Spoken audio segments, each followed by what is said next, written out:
Want to know how to see all your likes on Threads app?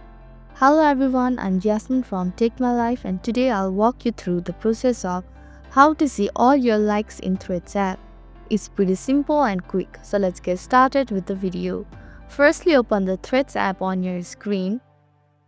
Then tap on the profile icon at the bottom right corner of your screen. Here you can see your Threads profile. Now tap on the two horizontal line at the top right corner of your screen. Likewise, you can see multiple options. Now tap on the liked option right below the notification option. Here you can see all your likes on Threads app. So this is how you can see all your likes on Threads app. Thank you for watching Take My Life. I hope this video was helpful. If it was, then hit the like button and comment down if you have any questions or feedback. Also, if you are new to our channel, please subscribe and hit the bell icon so that you don't miss our upcoming videos.